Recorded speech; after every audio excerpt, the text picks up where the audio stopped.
justicia en Cristo viene, nuestra esperanza al fin se consumará. Pronto vendrá, pronto vendrá, pronto vendrá, qué glorioso encuentro.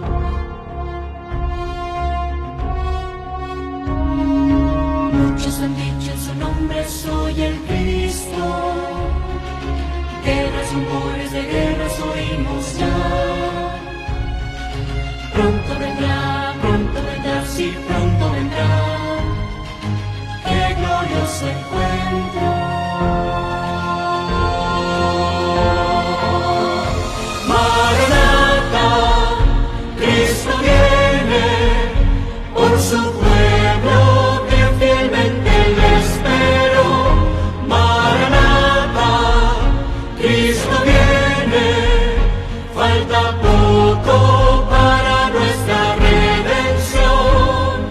Maranatha, qué glorioso encuentro.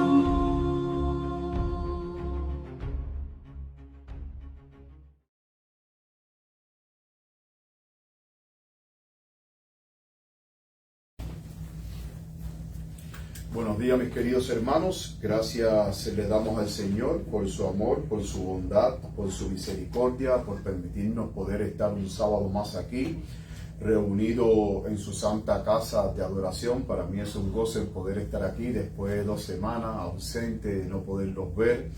Y gracias porque el Señor me ha permitido, a mí y a mi esposa, poder estar aquí con ustedes. Sean todos muy bienvenidos a la casa del Señor. También quiero extenderle una cordial bienvenida a los hermanos que a través de las redes sociales también cada sábado están con nosotros compartiendo, escuchando la palabra de Dios. También todos ustedes sean bienvenidos y que la paz y la misericordia del Señor sea con cada uno de ustedes.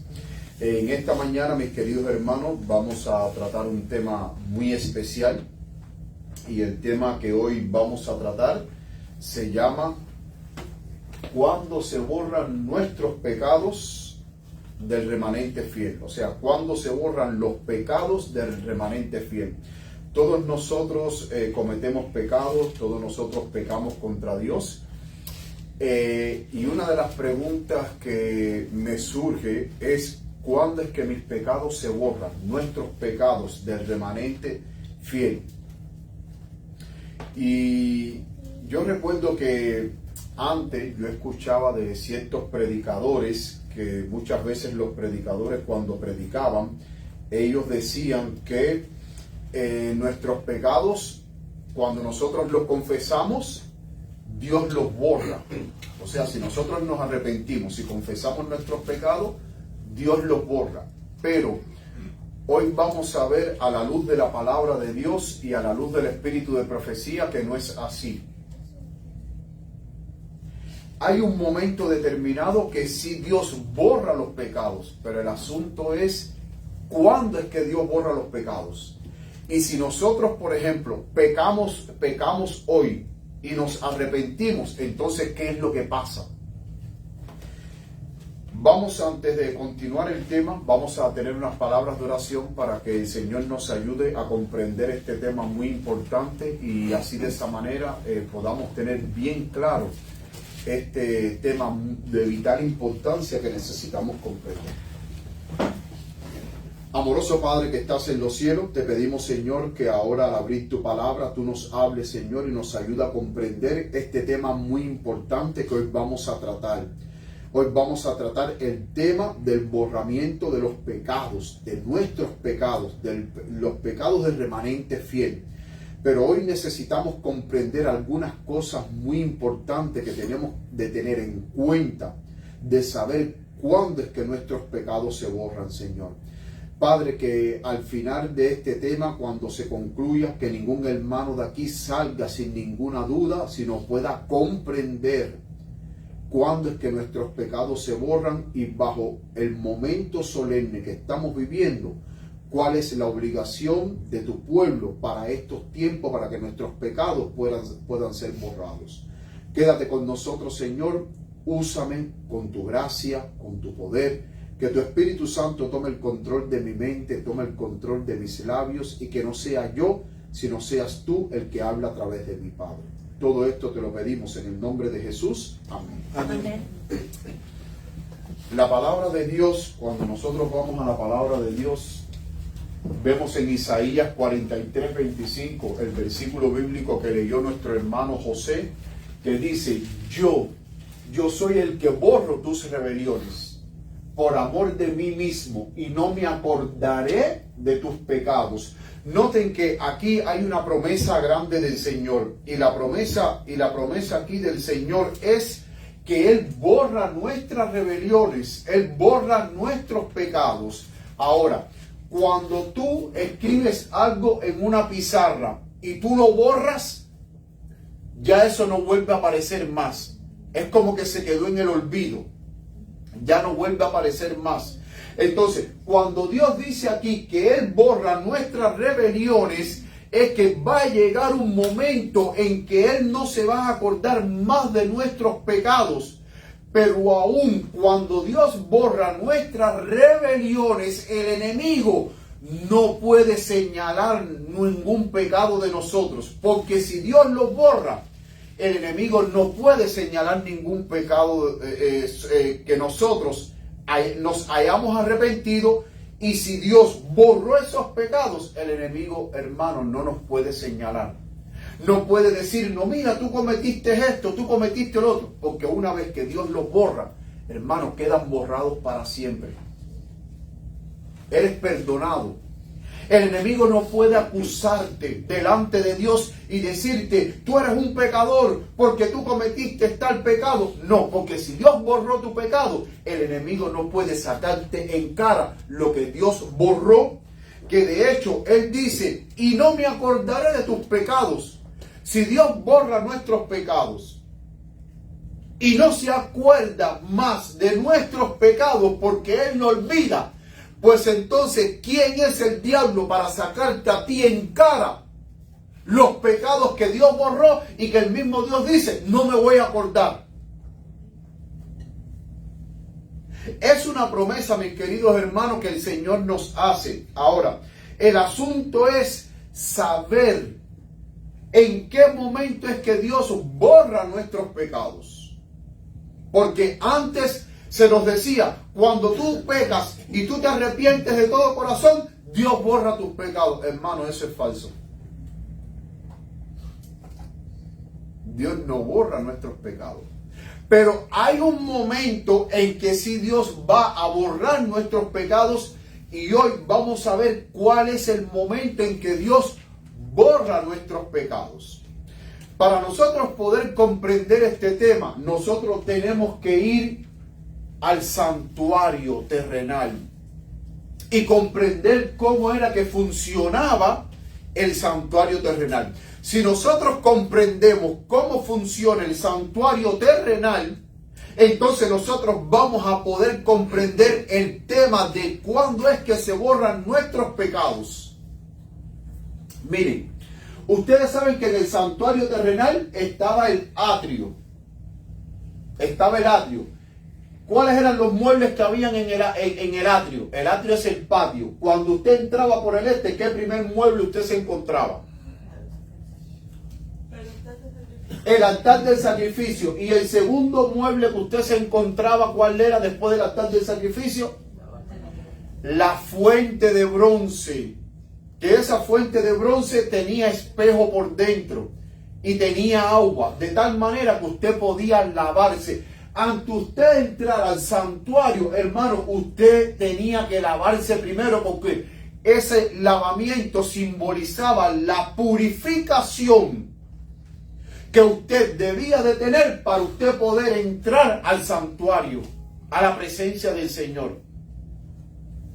Entonces, cuando usted entraba al lugar santo, que es el primer departamento del santuario terrenal, usted en la parte norte se encontraba la mesa de los panes de la proposición, o sea, a su mano derecha, en la parte norte. En la parte sur, a su mano izquierda, usted se encontraba el candelabro de oro. Y frente a usted estaba el altar del incienso. Esos eran los tres muebles que estaban en el lugar santo.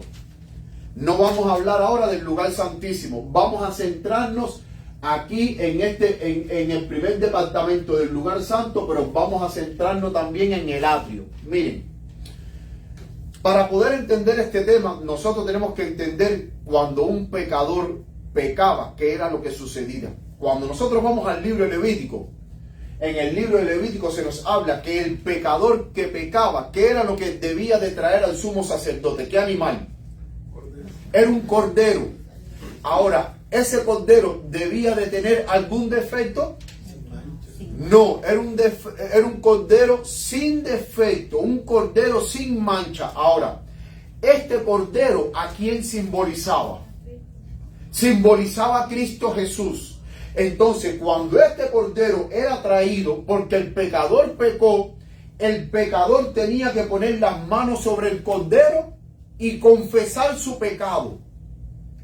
De esa manera, el pecador transfería su pecado al Cordero, que simbolizaba a Cristo Jesús, el Cordero de Dios, que quita el pecado del mundo.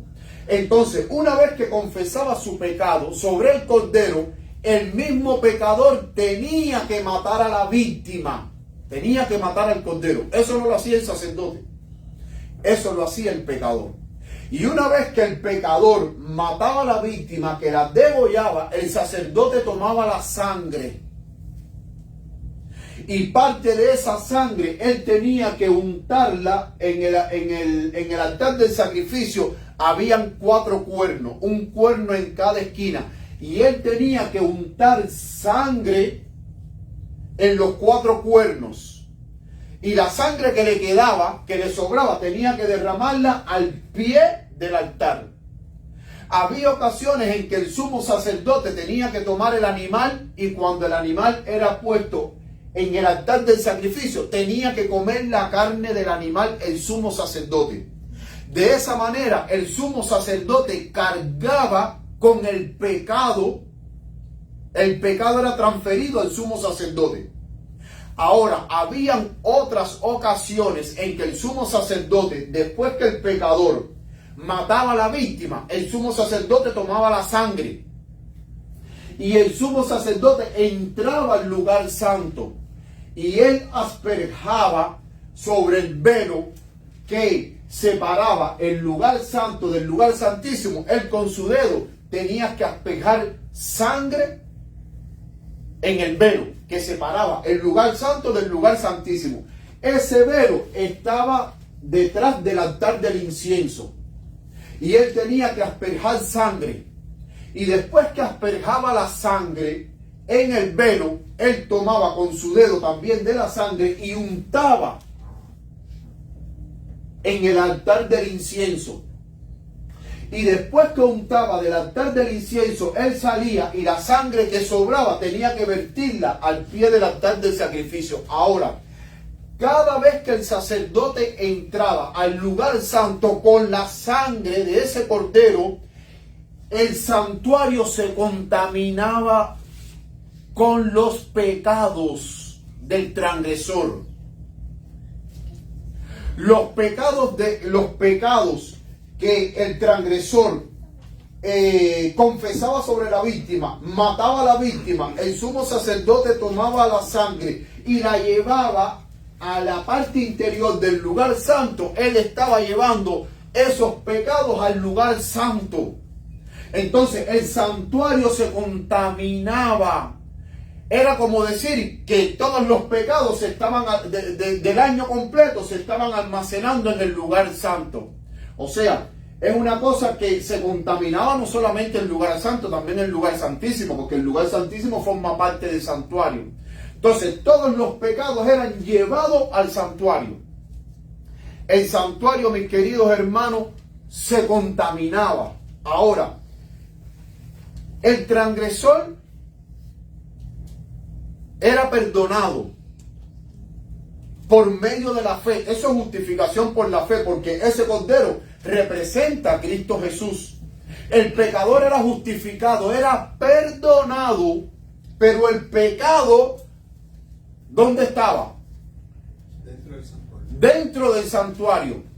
Estaba ahí acumulado. A pesar de que el pecador era perdonado, el pecado estaba dentro del santuario. De hecho, la mensajera del Señor en el libro Patriarcas y Profetas, página 371, párrafo 4, nos dice: aunque la sangre de Cristo habría de librar al pecador arrepentido de la condenación de la ley, no había de anular el pecado. Este quedaba registrado en el santuario, ¿hasta cuándo? Hasta el día de expiación. ¿Qué día era ese? El Yom Kippur, el día del perdón. Así, en el símbolo, la sangre de la víctima quitaba el pecado del arrepentido, pero quedaba en el santuario hasta el día de la expiación. ¿Están entendiendo lo que quiero decir? El pecador quedaba limpio, quedaba perdonado por medio de la sangre de la víctima.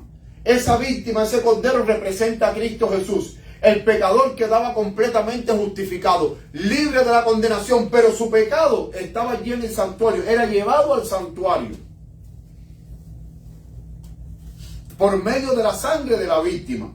Entonces, mis queridos hermanos, el santuario se contaminaba durante todo el año. Ahí estaban todos los pecados de todos los que habían transgredido la ley de Dios, estaban en el santuario.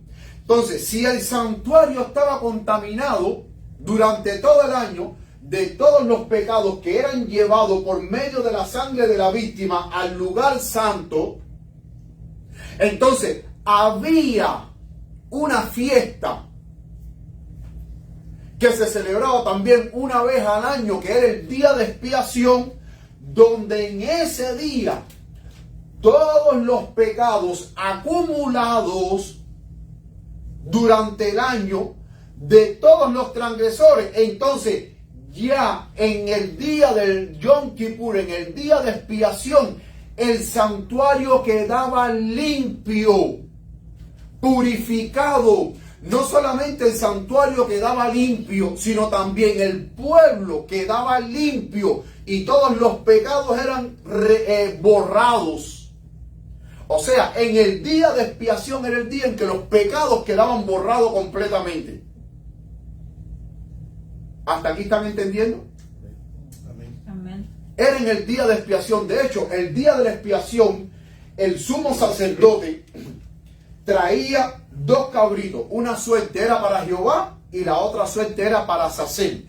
Entonces, aparte que primeramente el sacerdote, el día del Yom Kippur, él tenía que primeramente hacer expiación por él y por su casa, antes de hacer la expiación por el santuario y el pueblo.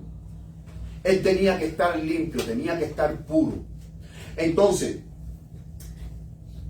en ese día se traían 2 cabritos. Eso lo podemos ver, eso lo podemos leer en Levítico 16 y Levítico 23. Una suerte, un cabrito, una suerte era para Azazel, que en el próximo tema vamos a tratar el tema de Azazel, y el otro cabrito era para Jehová. El cabrito que era para Jehová, se ponían las manos sobre ese cabrito, se confesaban todos los pecados, se degollaba ese cabrito, tomaban la sangre de ese cabrito, y entonces iban al lugar santísimo. O sea, ya en el día de expiación, ya el sacerdote iba directo al lugar santísimo y asperjaba la sangre de ese animal sobre el propiciatorio. ¿Cuál es el propiciatorio aquí? La cubierta, la tapa del arca del pacto. ¿Qué había dentro del arca? La ley de Dios. Y una vasija con maná. Y la vara de Aarón que reverdeció. Entonces, cuando el sacerdote mataba a ese cabrito, que tomaba la sangre, iba al lugar santísimo y la asperjaba sobre el propiciatorio. Después que salía, también él asperjaba sangre, un poco de sangre, en el lugar santo. Y después, cuando terminaba de salir al atrio, lo que quedaba, lo vertía frente al altar del sacrificio. Entonces, de esa manera, el santuario completo era, hermanos, purificado de todos los pecados acumulados durante el año. Era completamente purificado. Entonces, significa que antes de Yom Kippur, los pecados del pueblo que cometían eran llevados al santuario. Y en el día de Yom Kippur, entonces el santuario era purificado, limpiado de todo pecado, pero también el pueblo era limpio. Significa que ya después del Yom Kippur, el pueblo comenzaba una vida nueva con un registro limpio, sin pecado. ¿Por qué? Porque los pecados eran borrados.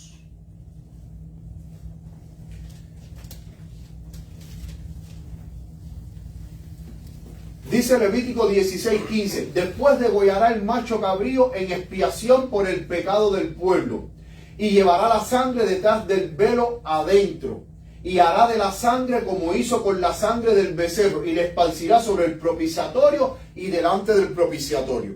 Yo había dicho en cuanto al macho cabrío que el sacerdote confesaba sus pecados, perdón, no es así. En el día de expiación, el macho cabrío, el sacerdote no ponía las manos sobre el macho cabrío para confesar los pecados. Porque como era el día de la purificación, no se confesaba pecado. Ese macho cabrío se degollaba y se tomaba la sangre. En el día de expiación. Era el único día que el sacerdote no ponía las manos sobre el macho cabrío para confesar pecado, porque en ese día era un día de limpieza de todos los pecados. Entonces, noten que él degollaba el macho cabrío por expiación, por el pecado del pueblo, y la sangre la llevaba detrás del velo, que era donde estaba el lugar santísimo. La esparcía sobre el propiciatorio y delante del propiciatorio. Y entonces noten que dice, y así purificará el santuario. ¿Qué cosa es purificar? Es limpiar completamente el santuario de todos los pecados acumulados, a causa de las impurezas de los hijos de Israel, de sus rebeliones y de todos sus pecados. ¿De qué se limpiaba el santuario? ¿De qué se purificaba? De las impurezas, de las rebeliones y de todos los pecados. De la misma manera hará también al tabernáculo de reunión, el cual reside entre ellos en medio de sus impurezas. Y sigue diciendo, y esto tendréis por estatuto perpetuo en el mes séptimo, a los 10 días del mes afligiréis vuestras almas, y ninguna obra haréis, ni el natural ni el extranjero que mora entre vosotros. ¿En qué día era que se hacía el Yom Kippur? En el séptimo mes del calendario judío, a los 10 días del mes. El séptimo mes del calendario judío era septiembre-octubre. En el séptimo mes. Septiembre-octubre, a los 10 días del mes. Y noten que en ese día había que afligir las almas. O sea, el pueblo tenía que estar en actitud de confesión, arrepentimiento delante de Dios. De hecho, es interesante que la mensajera del Señor, en el libro Cristo en su santuario, comentando del día de Yom Kippur, dice que el sumo sacerdote entraba al lugar santísimo temblando.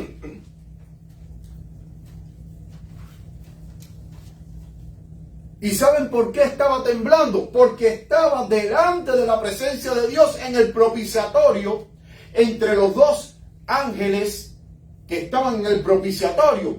Ahí se presentaba la gloria de Dios, la santa Shekinah, o Shekinah, como algunos dicen. Y entonces cuando él entraba al lugar santísimo, dice la mensajera del Señor que el sumo sacerdote entraba temblando, porque el momento, mis queridos hermanos, era un momento solemne en que se iba a hacer expiación por el santuario y por el pueblo entero, para que Dios borrara completamente sus pecados.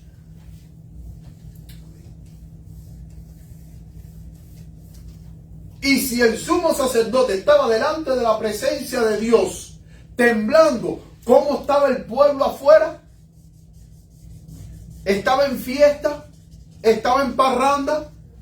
No, estaban en una actitud reverente de adoración y de temor, porque el momento era solemne y en ese momento se decidía si el pueblo era limpio o si el pueblo no iba a ser limpio.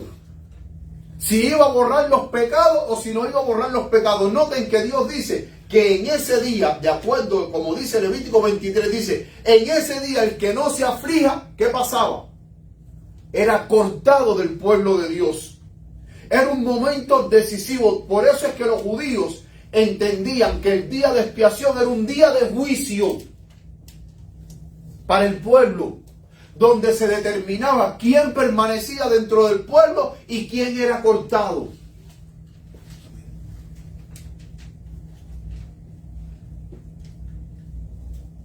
Dice Levítico 16:30, porque en este día se hará expiación. ¿Por quién? Por vosotros. ¿Y qué dice? Y seréis limpios. En el día de expiación dice que en ese día serán limpios de todos sus pecados delante de Dios. O sea, en ese día, cuando dice que iban a ser limpios, era que los pecados iban a ser completamente borrados. Todos los pecados que durante un año se acumulaban en el santuario terrenal, en el día de expiación, en el séptimo mes, quedaban completamente limpios. Como decimos nosotros los cubanos, borrón y cuenta nueva. Dios te estaba entregando una página en blanco, para que en esa página en blanco tú escribieras victoria, porque ya tus pecados eran completamente borrados, quedabas completamente limpio delante de la presencia de Dios.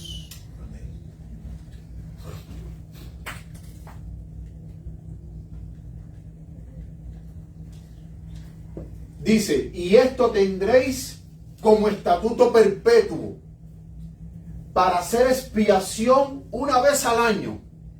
¿Cuándo era la expiación? Una vez al año. Por todos, fíjense que lo dice, por algunos pecados.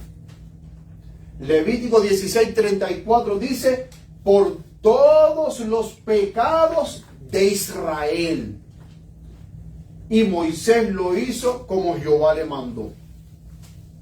Entonces, ¿cuándo era que los pecados del pueblo de Israel eran completamente borrados?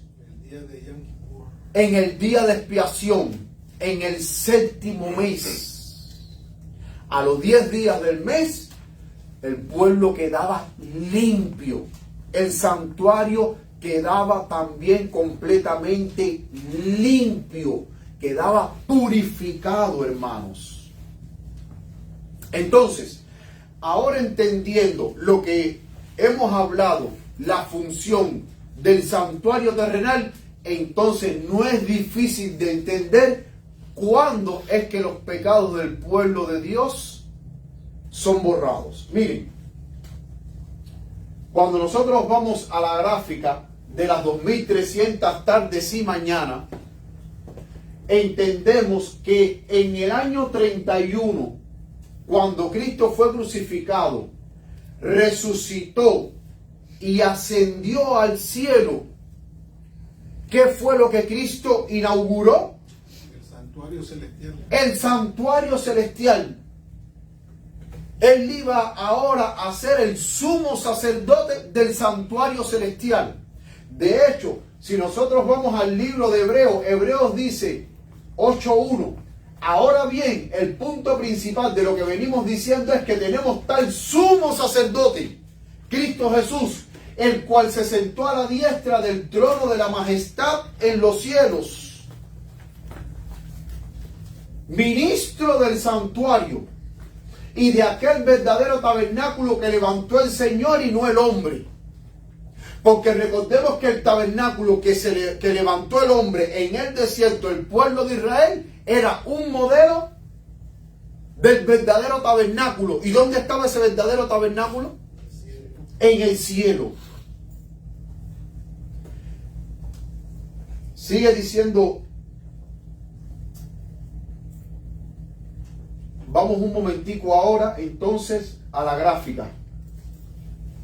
Entonces, cuando Cristo Jesús ascendió al reino de los cielos, Él inauguró el santuario celestial, su ministerio sumo sacerdotal. Entonces, desde el año 31, hasta el año 1844, ¿en qué parte del santuario celestial estaba Cristo ministrando? En el lugar santo. En el lugar santo. Entonces, cuando nosotros vamos al santuario terrenal, en el lugar santo, ¿qué era lo que se llevaba al lugar santo? Los pecados del pueblo. ¿Y qué era lo que pasaba con esos pecados? Se quedaban allí. Entonces, Cristo Jesús ministrando en el lugar santo del santuario celestial, todos nuestros pecados ascienden al cielo y contaminan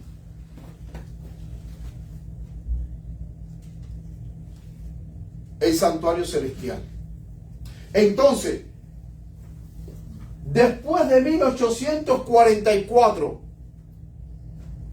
Daniel 8:14, ¿qué dice?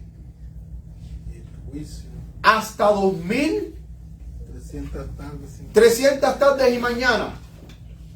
Luego el santuario sería purificado. Ahora, ¿en qué fiesta se purificaba el santuario terrenal? En el día de expiación. Era el único día que se purificaba el santuario, en el día de expiación. Entonces, cuando Daniel 8:14 dice hasta 2300 tardes y mañana, luego el santuario será purificado. Si nosotros empezamos a contar desde el 457 antes de Cristo, contamos 2300 años, nos lleva hasta el año 1844, cuando el 22 de octubre comienza, ¿qué cosa? La purificación del santuario. Comienza el Yom Kippur, el día de expiación. ¿Están entendiendo? Ahora, a partir de 1844, ¿qué es lo que comienza? Según lo que dice el ángel de Apocalipsis 14, versículo 7. El juicio. Temer a Dios y darle la gloria, porque la hora de su juicio ha llegado. Noten que el llamado del primer ángel de Apocalipsis 14, cuando él dice temer a Dios, habíamos dicho que la palabra temer no es un temor reverente. La palabra en griego ahí es fobeo, de donde sale la palabra fobia, que significa miedo. Y el ángel está diciendo, tengan miedo, haz un llamado. Porque dice, porque la hora que ustedes están viviendo ahora, a partir del 22 de octubre de 1844, ustedes ahora están bajo el juicio de Dios. Donde se están revisando nuestras vidas. Ahora, dice Primera de Pedro 4:17 que el juicio de Dios comienza por la casa de Dios, pero primero comienza por los justos muertos. En algún momento va a pasar a los vivos. Entonces, cuando el ángel dice temer a Dios y darle gloria porque la hora de su juicio ha llegado, ese llamado que hace el primer ángel, que dice denle la gloria a Dios, él está haciendo un llamado al pueblo para que el pueblo arregle sus cuentas con Dios. Para que el pueblo viva a la altura de lo que Dios pide de nosotros. Hasta que nosotros lleguemos hasta la estatura plena de un varón perfecto en Cristo Jesús. Por eso cuando él dice, denle la gloria a Dios, ¿cómo nosotros le damos la gloria a Dios? Cuando nosotros vivimos como Dios quiere que nosotros, como hijos suyos, vivamos. Representando dignamente su carácter, viviendo en santidad, viviendo en pureza, cumpliendo la misión de predicar el evangelio. Esas son maneras de darle la gloria a Dios. Y ahora el ángel está haciendo un llamado al pueblo, diciendo al pueblo, denle la gloria, vivan a la altura de lo que Dios espera de ustedes, porque ahora ha comenzado el juicio. Y el que no llegue a la estatura plena de un varón perfecto en Cristo Jesús, entonces sí debe de tener miedo. Pues dice, temer a Dios y darle gloria porque la hora de su juicio ha llegado. Hermano, Si en el día del Yom Kippur el sumo sacerdote entraba al lugar santísimo temblando, y eso que el sumo sacerdote en el día del Yom Kippur, primero él hacía expiación por él y por su casa antes de entrar al lugar santísimo, para hacer expiación por el tabernáculo y por el pueblo. O sea, el sumo sacerdote primero tenía que purificarse. Y si el sumo sacerdote entraba tembloroso porque era un día solemne, ¿cuánto más temor no deberíamos de sentir nosotros en el tiempo que nosotros estamos viviendo? Que es un tiempo de reconciliación con Dios. Que es un tiempo en el que tenemos que estar a cuenta con Dios. Porque no sabemos cuándo va a comenzar el juicio de los vivos. Ha habido mucha especulación. Hay personas que dicen que el juicio de los vivos va a comenzar cuando se imponga la ley dominical. Ni la palabra de Dios ni el espíritu de profecía dicen eso. Jamás. No existe un texto de la mensajera del Señor que diga que el juicio de los vivos va a comenzar cuando se ponga la ley dominical. Eso no hay ningún texto que hable de eso. Ella dice que nadie sabe cuándo comienza el juicio de los vivos. Entonces, el momento, mis queridos hermanos, que nosotros estamos viviendo ahora, que el juicio comenzó desde el 22 de octubre de 1844, el juicio concluye cuando termina el ministerio sumo sacerdotal de Cristo Jesús y se cierra la gracia. Cuando Cristo Jesús concluya su ministerio sumo sacerdotal, hermano, se cierra la gracia. Nosotros estamos viviendo primeramente en este periodo, desde el juicio investigador que comenzó desde el 22 de octubre de 1844 hasta que Cristo concluya que se cierre la gracia, ya concluyó los servicios del segundo departamento del santuario celestial. Y una vez que Cristo concluya su servicio sumo sacerdotal en el lugar santísimo, hermano, una vez que Cristo salga del lugar santísimo, ya Cristo no vuelve a entrar al lugar santísimo para interceder por nadie. Este es el tiempo que tenemos que aprovechar. Porque después del cierre de la gracia, hermano, ya no va a haber más perdón por nuestros pecados. Entonces, en el día de expiación, ¿qué era lo que pasaba según en el santuario terrenal? Se borraban los pecados. Se borraban los pecados que estaban acumulados en el santuario terrenal, y también se borraban, como habíamos dicho, tres cosas que vimos en el texto: las impurezas del pueblo de Israel, sus rebeliones y sus pecados. Entonces, ¿cuándo es que se borran los pecados del pueblo de Dios? Antes de contestar esta pregunta, Hebreos 9:23 dice: así que fue necesario que la figura de las cosas celestiales fuesen purificadas con estas cosas, pero las mismas cosas celestiales con mejores sacrificios que esto. ¿De qué sacrificio se está hablando? De Jesús. Con la sangre de Cristo Jesús, el sacrificio de Jesús.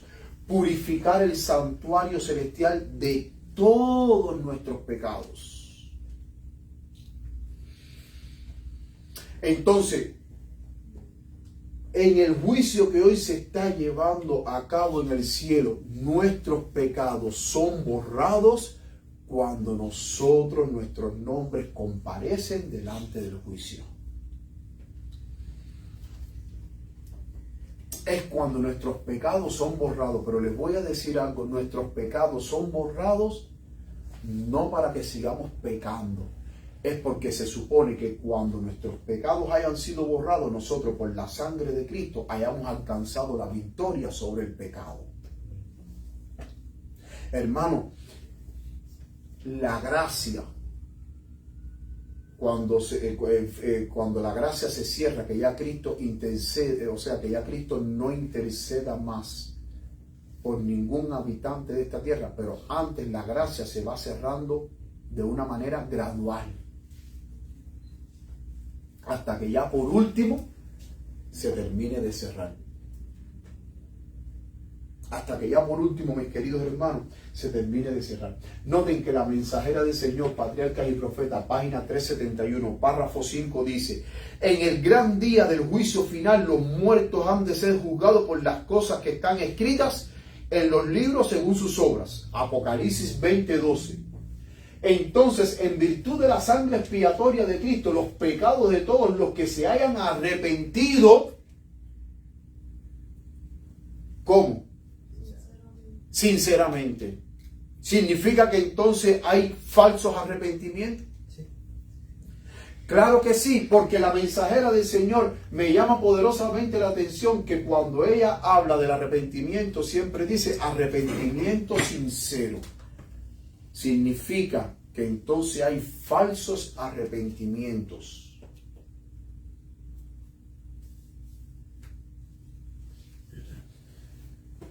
Serán borrados de los libros celestiales. En esta forma el santuario será liberado o limpiado. O sea, cuando nuestros pecados en el santuario celestial sean borrados, ya entonces el pueblo de Dios queda limpio, pero el santuario celestial también queda ¿qué? Limpio. Limpio, mis queridos hermanos. Dice, o limpiado de los registros del pecado. En el símbolo, esta gran obra de expiación o el acto de borrar los pecados estaba representada por los servicios del día de la expiación. El día de la expiación, el séptimo mes, a los 10 días del mes, en la fiesta de Yom Kippur, era que eran borrados los pecados. En el tiempo que está viviendo ahora el pueblo de Dios, es el tiempo en que Cristo quiere borrar nuestros pecados. Cuando nuestros nombres se presenten delante del juicio y seamos juzgados, Él o borra nuestros pecados o borra nuestro nombre del libro de la vida. Y si borra nuestro nombre del libro de la vida, estamos completamente perdidos. Dice, estaba representada por los servicios del día de la expiación, o sea, de la purificación del santuario terrenal, la cual se realizaba en virtud de la sangre de la víctima y por la eliminación de los pecados que lo manchaban. Miren, hay un libro muy importante que yo se los voy a recomendar a ustedes. Este libro se llama El juicio, sus eventos y su orden, escrito por el pastor John Nevius Andrews. Ese libro ustedes lo pueden comprar en Amazon. Es un libro que es bien finito, en 2 días se lee. Pero en ese libro, John Nevius Andrews deja bien claro todo lo que implica el juicio investigador, el juicio que se está llevando a cabo en el reino de los cielos. Y miren lo que dice John Nevius Andrews. Pero los pecados de los justos son borrados antes de ¿qué? De la venida del Señor. Y es manifiesto que sus pecados no pueden ser llevados a juicio después de haber sido borrados. O sea, nuestros pecados ahora son perdonados, no borrados. Y están ahí en el santuario celestial.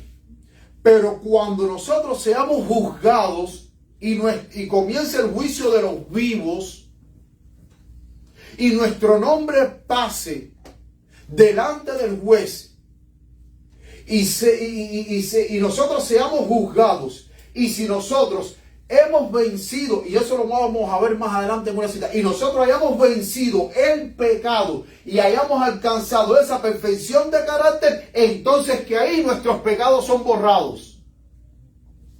Y si nuestros pecados son borrados, mis queridos hermanos, ya nadie puede traer ningún pecado a juicio, porque el juez los borró. Y Dios los borró para nunca más acordarse de nuestros pecados. Pero nosotros tenemos que mantenernos en esa victoria. Por eso es que, mis queridos hermanos, cuando nosotros escuchamos predicadores que dicen, porque usted va a estar pecando hasta el día de la venida de Cristo Jesús, eso a mí me choca con lo que yo leo tanto en la Biblia como en el Espíritu de Profecía, que es contrario a lo que los predicadores modernos hoy están predicando. Usted va a estar pecando hasta el día de la venida de Cristo, y entonces sus pecados nunca van a ser borrados.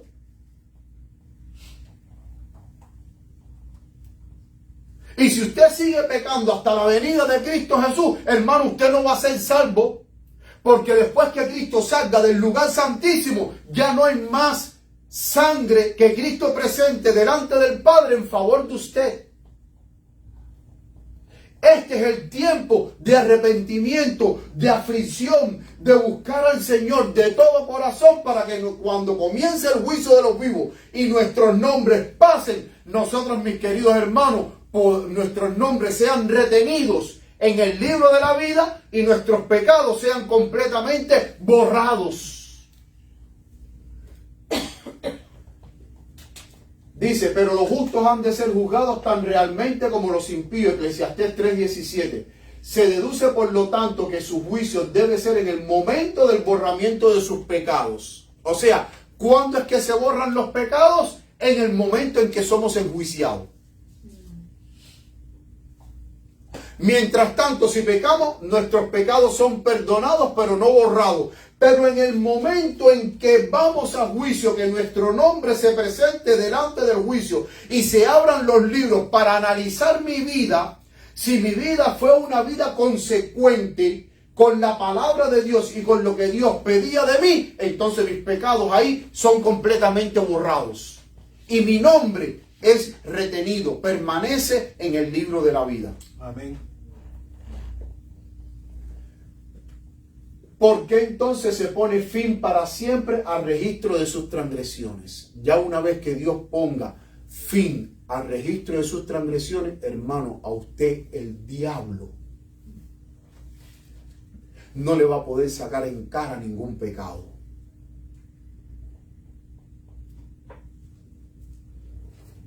Porque Dios borró sus transgresiones, pero al mismo tiempo, por la sangre y el poder de Cristo, usted alcanzó la victoria sobre el pecado. ¿Y qué Satanás va a tener contra usted? No va a poder tener nada. Ahora es manifiesto que cuando esta obra final se realice, solo se referirá a aquellos que se han arrepentido.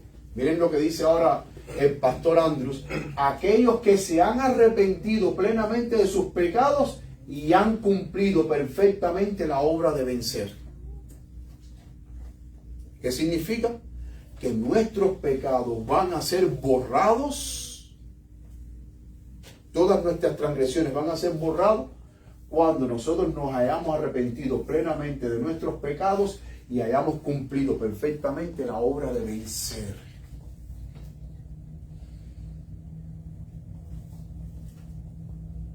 Hermanos, y hoy en día, los predicadores modernos no se concentran en predicar acerca de la victoria sobre el pecado y en cómo nosotros podemos alcanzar la victoria, cómo podemos vencer el pecado. Es más fácil decirle a la congregación, usted va a estar pecando hasta el día en que Cristo venga, y si a mí me dicen que voy a estar pecando hasta el día en que Cristo venga, ¿creen que yo voy a poner mi vida en armonía con la ley de Dios? No.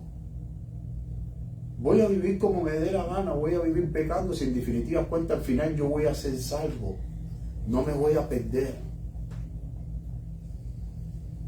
¿Se dan cuenta el gran engaño, mis queridos hermanos, que Satanás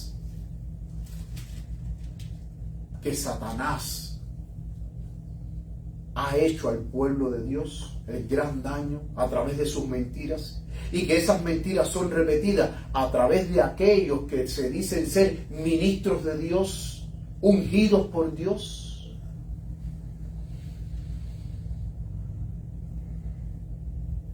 Porque aquí lo dice, los que se hayan arrepentido plenamente de sus pecados y han cumplido perfectamente la obra de vencer, esta obra de borrar los pecados pone fin ¿a qué? Al sacerdocio de nuestro Señor Jesucristo. ¿Qué es lo que pone fin al sacerdocio de nuestro Señor Jesucristo? El purificar el santuario celestial completamente de todos nuestros pecados y borrar nuestros pecados. Eso es lo que le pone fin al sacerdocio, porque aquí en la tierra va a haber un pueblo completamente purificado, lleno del Espíritu Santo y sellado, listo para ser trasladado al reino de los cielos. Listo para ser trasladado al reino de los cielos. Sigue diciendo, el tiempo del borramiento de nombres del libro de la vida precede a la liberación de los santos. Porque en el momento de ese acontecimiento todos serán librados que se hayan escrito en el libro, Daniel 12:1. Así la terrible amenaza de Éxodo 32, 32, 33, Salmo 69, 28, Apocalipsis 22, 19 se ejecuta en la eliminación de nombres de este libro antes de la venida de Cristo. Hermano, ustedes saben que yo ahora, analizando esto, yo he recordado que predicadores que desde el púlpito decían, hermanos, Apocalipsis 14, versículo 7 dice, temer a Dios y darle gloria porque la hora de su juicio ha llegado. Cristo Jesús está abogando por ti en el santuario celestial. Tú no tienes que tener miedo de afrontar el juicio.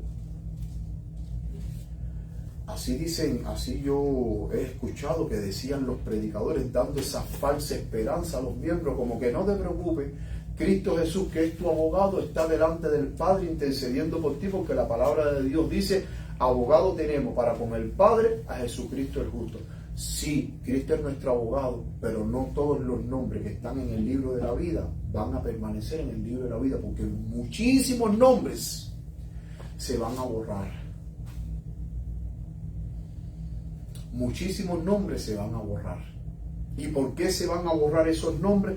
Porque esos hermanos no llegaron a tener la perfección de carácter que se requería para poder enfrentar el juicio y para que sus nombres permaneciesen en el libro de la vida y no fuesen borrados. Pero hoy en día son muchos los que están engañados y tienen esa falsa seguridad de que van a ser salvos. ¿Por qué? Porque sus ministros así se los ha dicho.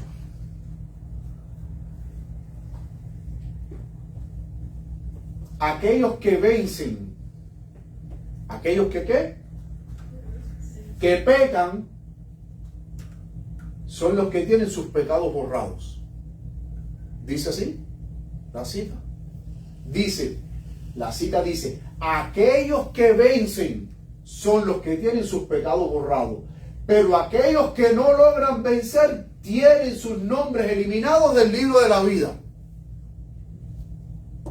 Más claro que el agua, hermano, no está. ¿Quiénes son los que van a tener los nombres ahí en el libro de la vida retenidos? Los que venzan por la sangre de Cristo. ¿Quiénes son los que le van a borrar sus nombres del libro de la vida? Aquellos que no hayan vencido. Claro lo dice el pastor Andrews. El examen de sus registros debe, por lo tanto, preceder a ambos actos de borramientos, con el propósito expreso de determinar si sus pecados serán borrados o si sus nombres serán eliminados del libro de la vida, mis queridos hermanos. Entonces, ¿cuándo es que nuestros pecados son borrados? Cuando hayamos vencido, cuando nuestros nombres pasen delante del juez para ser examinados, para que nosotros seamos examinados cómo ha sido nuestra vida.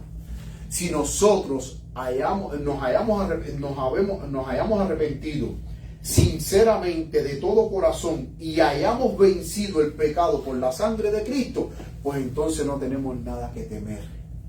Amén. Porque entonces todos esos pecados que están ahí acumulados, al Cristo pasar mi nombre y decir, oh, Danley Rodríguez, por mi gracia, él se arrepintió sinceramente, él venció el pecado, pues entonces todos los pecados que hay aquí acumulados, yo se los voy a borrar. Yo se los voy a borrar.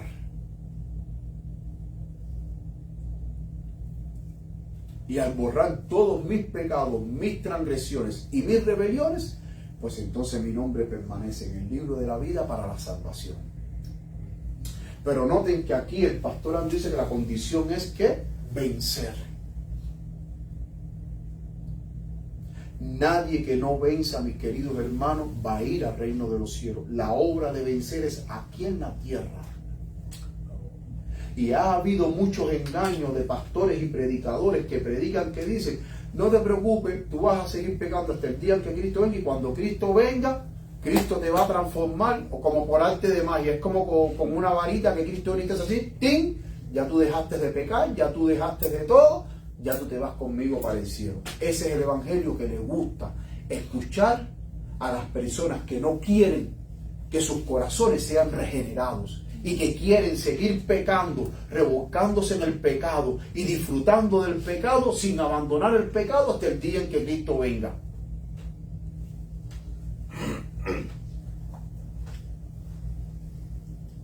Ahora, hay algo muy importante que nosotros debemos de... que nosotros tenemos que tener en cuenta, y es que ¿cuál es la señal que me determina a mí que mis pecados han sido borrados y que mi nombre permanece en el libro de la vida y que ya yo estoy sellado para vida eterna? La lluvia tardía. La lluvia tardía. Ahí está. Miren aquí esta maravillosa cita. Mensajes selectos. Tomo 3, página 406, párrafo 2, dice: cuando vengan los tiempos de refrigerio de la presencia del Señor. ¿Cuáles son esos tiempos de refrigerio? La lluvia tardía.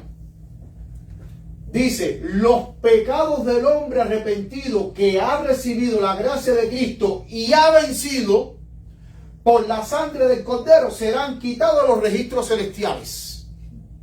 O sea, ya una vez que yo reciba la lluvia tardía, significa, mis queridos hermanos, que mis pecados han sido borrados, que por la sangre de Cristo yo he vencido y que ahora yo me mantengo puro e incontaminado hasta la venida de Cristo Jesús, viviendo en esa atmósfera de pureza, en esa atmósfera de santidad. A pesar de que la corrupción me rodea, no, yo me mantengo en esa pureza en Cristo Jesús hasta el día en que yo vea al Maestro venir en gloria y majestad. Amén. Amén. Dice: serán quitados los registros celestiales y colocados sobre Satanás. Eso lo vamos a ver en el siguiente tema del siguiente sábado. El macho cabrío, originador del pecado, y no serán recordados nunca más contra él. O sea, una vez que Cristo borre tus pecados de los registros celestiales, ya nadie, Satanás, no va a poder acordarse de tus pecados, no va a poder acusarte.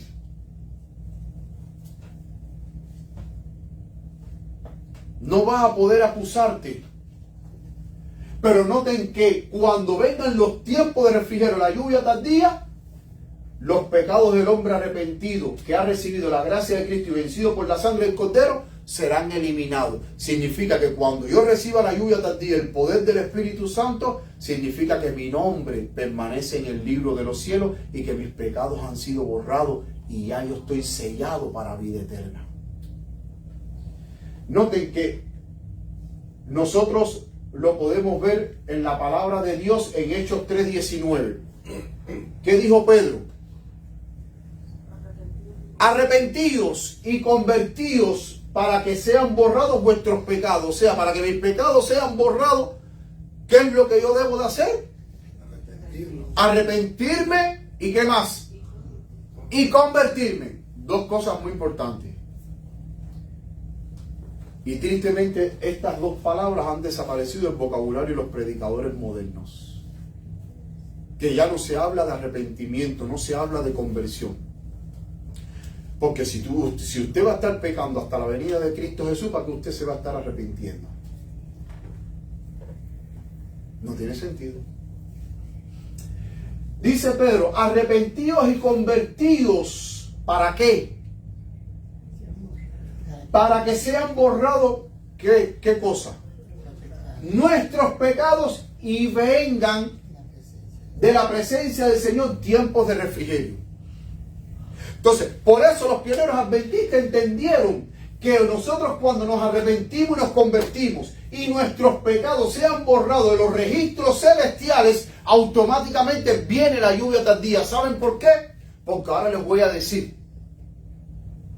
El Espíritu Santo, cuando descienda sobre los hijos de Dios en esta etapa final, no puede descender sobre un corazón sucio, mundano, pecaminoso. No puede descender.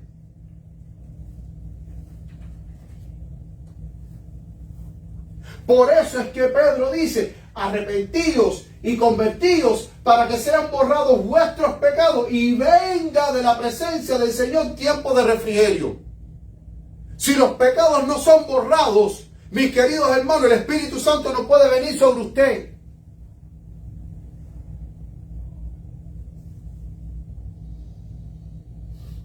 Y entonces ahora viene mi pregunta. Nosotros cuando vemos predicaciones, yo veo mucho que en las iglesias los pastores dicen: ay hermano, este sábado sentimos la presencia del Espíritu Santo, el Espíritu Santo se movió, el Espíritu Santo aquí, el Espíritu Santo allá. Pero si la iglesia está en mundanalidad, ¿cómo el Espíritu Santo se va a mover sobre una iglesia mundana?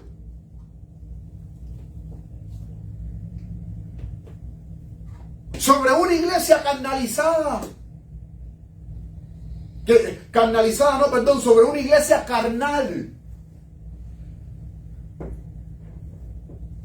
Hoy en día, mis queridos hermanos, en estos días, yo estaba viendo y lo compartí con ustedes, en el chat,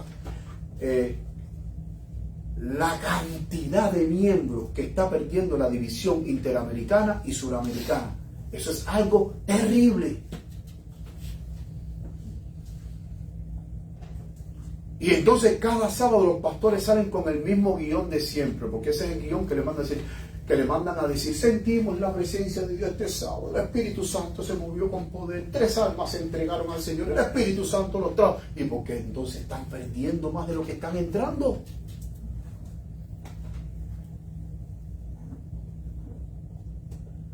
¿Qué está pasando? Que el Espíritu Santo lo está reteniendo. Noten que aquí este texto me dice que la lluvia tardía va a venir cuando nuestros pecados sean borrados y nosotros hayamos vencido por la sangre del Cordero. Eso lo dice este texto, hermano.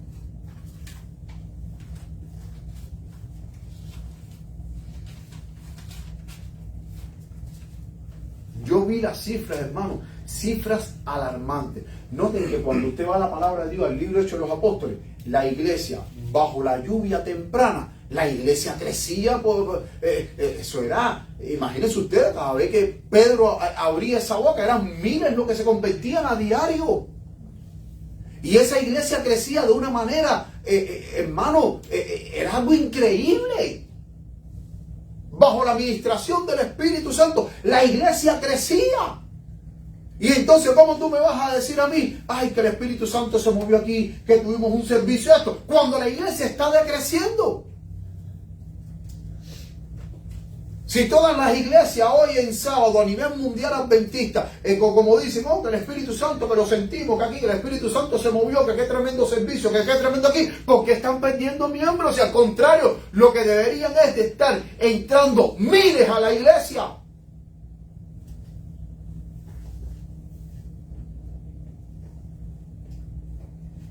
Y entonces ahora el texto me dice que los refrigerios de la presencia del Señor vienen cuando nuestros pecados sean borrados y nosotros hayamos vencido. Porque vuelvo y repito, el Espíritu Santo, mis queridos hermanos, no va a usar a nadie con una mente carnal y con un corazón completamente sucio, mundanalizado. No lo va a usar. Por eso es que Pedro dice: arrepentíos y convertíos. Y el hermano Joseito, en la lección de escuela sabática de esta mañana, hablando de la palabra arrepentimiento, ¿qué significa arrepentimiento? Dar un giro de 180 grados. Si el mundo va para allá, yo voy contrario al mundo. Eso es arrepentimiento. Dar un giro de 180 grados. Él también dio otras definiciones como reformarse, como también un cambio de mente. ¿Por qué es un cambio de mente? Porque si cuando tú te arrepientes de todo corazón, tú entiendes que tú hiciste algo malo y que eso malo ofendió al Señor, tú tienes que tener un cambio de mente en sentido de saber de que tú no lo puedes volver a hacer más. De que eso que tú hiciste ofendió al Señor. Y como ofendió al Señor y pecaste contra el Señor, tú vas ahora a pedirle al Señor perdón y te vas a arrepentir para no volverlo a hacer más. Porque entiende que lo que hiciste, eso estaba malo. Pero hoy en día hay personas que mentalmente, siendo cristianos, no entienden que lo que están haciendo malo es malo, sino que es bueno. ¿Por qué? Porque a lo bueno lo llaman malo y a lo malo, ¿cómo lo llaman? Lo llaman bueno. Miren esta otra cita del Señor. Mensajes Selectos, tomo 3, página 479, dice: estamos al borde de acontecimientos grandiosos y solemnes. Las profecías se están cumpliendo. El último gran conflicto será corto, pero terrible. Antiguas controversias serán revividas. La pregunta de cada uno debe ser: ¿de quién soy yo? ¿De Cristo o de Satanás? ¿A quién debo lealtad? ¿A Cristo o a Satanás? ¿Está renovado mi corazón? ¿Está reformada mi alma? ¿Están perdonados mis pecados? ¿Serán ellos borrados cuando venga el tiempo de refrigerio? Noten que la hermana White, ella, el tiempo del refrigerio, de la lluvia tardía, cuando venga sobre el pueblo de Dios, ella lo relaciona con el borramiento de los pecados. Por eso la señal de saber de que nuestros pecados han sido borrados y hemos sido completamente limpiados, nuestros pecados de los registros celestiales, es cuando venga la lluvia tardía. Y ya cuando venga la lluvia tardía significa que ya usted fue sellado con el sello de Dios para vida eterna.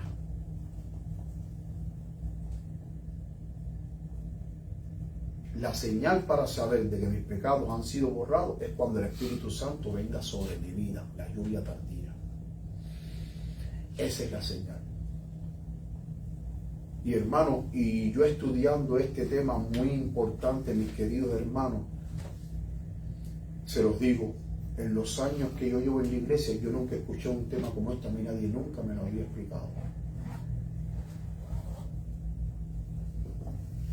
De saber de que mis pecados son perdonados, pero no borrados. ¿Cuándo serán borrados? Cuando ya pase mi nombre, que yo sea juzgado delante del juez. Si yo he vencido por la sangre de Cristo Jesús mis pecados y me mantengo en esa victoria y me arrepiento con sinceridad, pues entonces ahí mis pecados es que van a ser borrados. Y ya lo que concluye el ministerio sumo sacerdotal de Cristo es el borramiento de todos los pecados, donde Cristo va a limpiar el santuario celestial de todos nuestros pecados y los va a colocar sobre Satanás, que es el responsable del sufrimiento humano, el originador del pecado.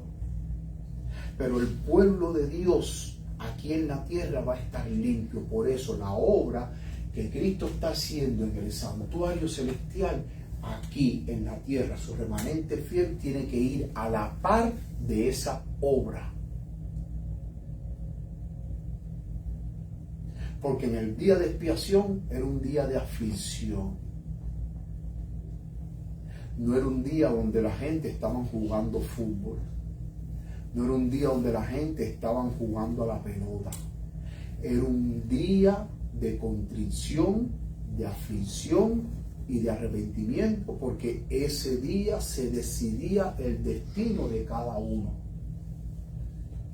Y si hoy en el cielo se está decidiendo el destino de cada uno de nosotros, mis queridos hermanos, cuánto más el pueblo de Dios no debería estar en una actitud de temor reverente, humillándonos delante del Señor, para que cuando pasen nuestros nombres, nuestros pecados sean borrados y nuestros nombres permanezcan en el libro de la vida y podamos recibir la lluvia tardía para completamente ya ser sellados para la vida eterna. Amén. Esa debe ser el pensamiento que debe ocupar en la mente del profeso pueblo de Dios hoy más que nunca, mis queridos hermanos. Que el Señor les bendiga, mis queridos hermanos, que el Señor les guarde. Y ahora todos puestos de pie, vamos a cantar el himno Que mi vida entera esté. Himno 248 en el himnario nuevo, Que mi vida entera esté. Puestos de pie todos.